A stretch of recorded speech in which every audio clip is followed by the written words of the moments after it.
Good morning. Karugtong pa ito dun sa video na ginawa ko last time, no? Kung bakit, sa tanong na kung bakit may idea na sila para wag matakot sa anxiety disorder symptoms dahil alam naman natin na wala ka sa danger, no? Or wala ka sa real danger. Okay? Bakit may idea ka na dun, dapat wala ka ng takot. Pero bakit takot ka pa rin at araw-araw, ulit-ulit pa rin ang simptomas? So ito yung karugtong nun. Guys, tandaan ninyo, no? Meron tayong tinatawag na wiring sa neuroplasticity. Ibig sabihin ng wiring na yon, yung utak natin, kung ano yung pinapractice araw-araw. Ako ba may mic? Meron. Okay. Kung ano yung pinapractice araw-araw. Kung ano yung nire-repeat o inuulit-ulit araw-araw, nabubuo na yun sa utak. Okay? And what you practice, nagiging automatic. Tandaan niyo ulit ha. And what you practice or repeat, nagiging automatic. For example, when you learn piano or gitara, or pagluluto ng adobo or sinigang or pananahi or lahat or pagsusulat, kahit yung mga bata, di ba? Pag madalas silang magsulat, mas mabilis silang magsulat. Di ba mga bata, una A lang, letter B, letter C, pero pag inaraw-araw nila yon, yung pagsusulat na yon, sa edad natin ngayon, tinitingnan niyo pa ba yung papel at yung ballpen? Kapag nagsusulat tayo ng pangalan natin, halos hindi na. Pati yung size, memorize na natin. Ganun na siya ka-automatic.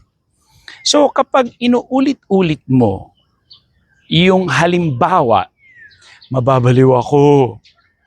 Paano kung magkaroon ako ng cancer? Habang buhay na lang ba itong nararamdaman ko? Gagaling pa ba to? Ilang taon na akong ganito, kaya nga, ilang taon ka ng ganyan, paulit-ulit. Kaya, paulit-ulit ang nangyayari sa inyo. Naintindihan ninyo? Paulit-ulit, hindi nyo mababago yan kung yan ang inuulit ninyo sa araw-araw. Ganun yon. Tingnan ninyo tayo. Actually, yung pagkain naman, umaga tanga, di ba meron tayong breakfast, lunch, dinner. Wala naman talaga nag-set nun. Pero, nakasanayan na natin na ganun. May ibang tao naman, kakain lang pag gutom, ako ganun. Hindi ako nag-breakfast, lunch, dinner. Hindi. Kakain lang ako kapag gutom ako. Pero dati siyempre, dahil nakasanayan ko sa pamilya namin, pag breakfast na gutom ka na sa umaga, pag lunch na gutom ka na sa lunch, pag dinner na gutom ka na sa dinner. Sinanay ko rin yung sarili ko, kakain lang ako pag gutom ako. Ngayon, kunyari, kagabi hindi ako kumain, kakain ako ng breakfast. Pag kakain ko ng breakfast, kakain na ako niyan mga bandang hapon na, 3:00. Hindi na rin ako magde-dinner. So, dahil nakasanayan ko na rin siya, pati yung katawan ko, nagugutom na lang, depende sa kanya. Hindi na ako nagugutom na kailangan alas 8 breakfast, 12 lunch, 7 dinner. Wala nang ganun. Okay? So, sinanay ko rin. Kasi yung same brain mo na nag-iisip ng, hala, baka matayin ako. Ganun kaya araw-araw, hala, matayin ako. Hala, nahihilo ko. Kahit hindi ka nahihilo, and when you repeat it, no, at minatch mo pa with your behavior, hindi na ako lalabas, hindi na pupunta ako, nasa simbahan ako, doon lang ako sa may bandang pinto. Tuwing magsisimba ka, nasa pintuan ka lang lagi. Kapag nahihilo ka na, sasakay ako muna ako sa kotse, doon ako magpapakalma. Ginawa mo ng behavior. Pag nasa mall, tara, mamadali tayo, bilisan natin, uwi na tayo kaagad. Kapag may nagparty, dahil may repetition ka, automatic na sa katawan mo yon. Kaya hindi ka gumagaling, feeling mo. So, kailangan, parang ano yan parang kunyari, di ba, nag-aral ka ng piano, halimbawa, o gitara, or basketball. Sa tingin mo ba, yung isang magaling na player ng basketball, isang beses na naglaro yan? Hindi po, nag-training po yan. So, nagwa-wire na sa utak na yung mga galaw-galaw niyang gano'n, no? Yung mga pagpasa niya ng bola, yung pag-shoot niya ng 3 points, pati yung katawan niya, memorize na po yung kilos na yun para mag-shoot. Naiintindihan ninyo? Dahil pre-practice niya, gumaling siya sa basketball. Kayo, dahil pre-practice niyo, araw-araw, pagising pa lang, nahihilo ba ako? Nahihilo ako. Umaga pa lang, body scan na ako, ano nangyari? Ako, alam niyo ba, na yung braso ko, masakit. Ito to, kapag ginaganon ko yan, masakit. Kung may anxiety disorder ako, ano na to, 3 linggo, kasi nagbuhat ako ng, nasa beach kami, may binuhat ako ng tagal. Medyo nanakit. 3 weeks ago na wala. Pero nung Biyernes, na balahaw yung aking motor, lumubog sa sand. So, alam ko, buhatin ulit. Ang sakit nun dito ko ngayon. Kung may anxiety ako, isipin ko, heart attack to kasi sumasakit braso ko eh. Pwedeng ganun eh. Pero, dahil kilala ko na yung anxiety ko, at alam ko rin namang hindi ako mag-heart attack dahil kaka-check ko lang ng regular yung check-up ko ng puso ko, ECG, blood test, pati cardio, wala. So, bakit biglang isang araw, sumakit lang yung braso, heart attack agad? Di ba? So, kung may anxiety ako, automatic yun na lang, nervous ako. Kagabi, masakit talaga to. So, isip ko, ay, yaman na siya. Mag-i-ER ako, sayang ng oras ko, bayad lang ako. Kakasabi lang ng doktor nung kailan, healthy ako eh. Bakit ko pagpipilitan? So, kinukontrol ko yung anxiety. So, anong gagawin? So, ang gagawin nyo po, ang good news nung nag-develop ka na ng everyday na anxiety mo, ang good news doon, it's the same brain na pwede mong baguhin at ipapractice, uulit-ulitin, i-repeat mo rin sa araw-araw para meron ka ng bagong strategy. Kung dati, pagising mo pa lang, nagbabody scan ka na, yung ulo ko, nahihilo ba ako, nararamdaman ko. Ngayon, papalitan mo na ng bago yun. At kung yung ipapalit mo, no, ay pampatanggal ng anxiety na yon, then, yung anxiety na thoughts at behavior na nagkukos, wala rin. So, kung yun yung uulit-ulitin mo, so, paanong pinaka-the best niyan? Kung kayo ay Kristiyano or Muslim or any religion, sect, pag naniniwala kayo sa Diyos, no, meron tayong tinatawag na facts or truth sa religion. Pwede rin kung hindi kayo religyoso, yung sasabihin ko rin yung susunod. Kung kayo ay religyoso, ako Kristiyano, ako Katoliko ako eh. Sa Bible ng Katoliko, sinasabi doon na hindi ko memorize yung mga verses kasi Katoliko ako, hindi ako born again. Pag born again, memorize. Although may mga Katoliko rin na nag-memorize. May sinasabi doon sa Psalm na hindi ka matatakot sa bad news. Kasi alam mo na protected ka ni God. Parang gano'n. Or God is with you. Merong gano'ng verse. Sariling word ko lang to ha. So ngayon kung yun yung pinapaniwalaan mo, hindi niya sinasabing walang problema ha. Sinasabing yung dumating na news, hindi ka maapektuhan kasi alam mong may Diyos. So doon muna tayo. So hindi niya sinasabi doon na wala kang problema. Araw-araw pwede magka-problema pero hindi ka maapektuhan dahil solid yung faith mo kay God. So yun yung reality facts mo. So, ngayon, kung iisipin mo ganun araw-araw, halimbawa, hanapin nyo na lang kung anong verse yun. O tingnan ko, pag nahanap ko, ilalagay ko dyan sa baba, sa comment or something. Kapag ganun yung paniniwala mo, anxiety lang to. Una, tatanungin mo kasi muna. Tandaan nyo, yung brain kasi natin medyo eengot-engot yan. Whether real or perceived, pareho lang yung reaction niya. So, yung ini-imagine mo palang, halimbawa, mababaliw ako. Ang tanong, baliw ka na ba ngayon? Pero kung sinasabi mo, babaliw ako, ibig sabihin hindi ka pa baliw. So ngayon, ang tanong, baliw ka na ba ngayon? Ano yung realidad? Kasi yung mababaliw ka, future pa yon. Sino ba ang nakakaalam ng future? At ito pa, yung pinakatakutan mo na bababaliw ka, kadalasan mali. Sino ba ang nababaliw?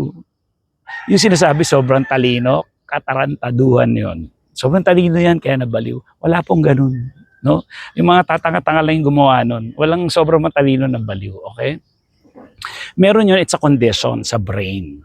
Okay? May ganun. Pero hindi po lahat nagkaganon. Ang anxiety, Hindi siya yung sinasabi ninyong baliw na maglalakad sa kalye, nakahubad, tumatawa mag-isa. Hindi po ganon, no? May iba pong kondisyon yung klase na yon.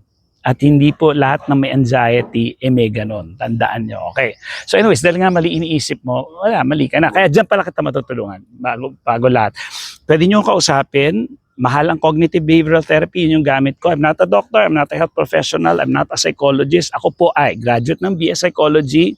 Yun din ang kinukuha ng mga psychologist. At ako po ay may cognitive behavioral therapy certificate. Nag-aral po ako sa CBT Australia at meron akong certificate. Mahal siya, no? Tinry ko yun dati as a patient, around 6K per session. Pero dahil tulong ito, aside from itong mga free videos na ito, pwede kayo ang magpresyo sa akin. Pero yung presyo dapat medyo fair sa oras ko. Yung hindi rin naman masasayang. Okay?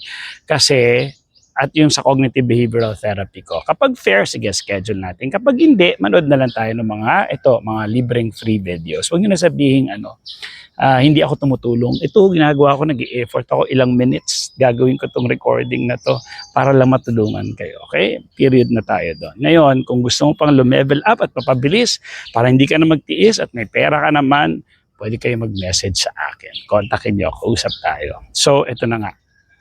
So, meron tayong perceived at real danger. Yung utak natin, whether perceived or real. Real, ibig sabihin may sunog. Talagang may sunog. Real yun. Okay? Pag perceived, may mag-heart attack ako. Ang tanong, nag-heart attack ka na ba ngayon? Hindi. Hindi masakit ba ang dibdib? Hinahirapan ka bang huminga? Pinagpapawisan ka ba ng malamig? May masakit ba sa jaw, sa marami pang simptomas ng heart attack. Kung wala, wag na nating pagpilitan. So, tanungin niyo yung sarili niyo, yung sinasabi ba ng utak ko, nangyayari ngayon? O sinasabi niya, mangyayari pa lang? Kung nangyayari, heart attack, ibig sabihin, masakit na talaga dibdib mo, hirap ka na, huminga, nanlalamig ka na, nangyayari na siya. Pero kung sinasabi mo, mag-heart attack ako, hindi siya nangyayari. So, ibig sabihin, yung nasa utak mo, at yung mag-heart attack ka, at yung nag-heart attack ka na, yung anxiety nun pareho lang. Naintindihan niyo? Yung iniisip nyo pa lang na mag-heart attack ka na, parang ganito, para mas simple. Kung alam mong magbabakasyon ka, ano ngayon, Tuesday, kung alam mong babakasyon ka sa Boracay, sa Sabado, alam mo ba ngayon pa lang, ini-imagine mo lang, Boracay na ako. Alam mo bang masaya ka na ngayon pa lang, samantalang Sabado pa yung Boracay mo? Ang Boracay mo sa Sabado pa, future pa yon. Pero, ni-imagine mo na yung Boracay, yes, nakangiti ka na, excited ka, tuwa ka na. Wala ka pa nga sa Boracay. So, hindi pa totoo yun kasi sa Sabado pa yun eh. Wala ka naman sa Boracay ngayon eh. Nandito ako ngayon sa farm namin, sa Quezon. Wala ako sa Boracay. Pero kahit wala ako sa Boracay, ganun yung pakiramdam ko kasi nature dito maganda. So, lagi niyong iisipin, nangyayari ba ngayon yung kinakatakutan ko? O iniisip ko pa lang na mangyayari? Kasi kung nangyayari na ngayon, diba, nag-heart attack ka na, dapat masakit na yung dibdib mo, nahirapan ka na huminga, nalalamig ka na, okay? May masakit na yung jaw mo, masakit ha, yung dibdib, hirap sa paghinga, at hindi naman yung heart attack na yan, may mga senyalis na yan bago pa kayo mag-heart attack. Halimbawa, hindi na kayo nakakalakad ng malayo, hinihingal na kayo lagi, marami ng kondisyon at kaya nga dapat nagpapacheck sa doktor. Okay? Ngayon pag sinabi ng doktor na wala at pinagpipilitan ng utak mo, niloko ka na ng utak mo. So tingnan nyo, ano nangyayari? Ano yung present? Punta ka sa present.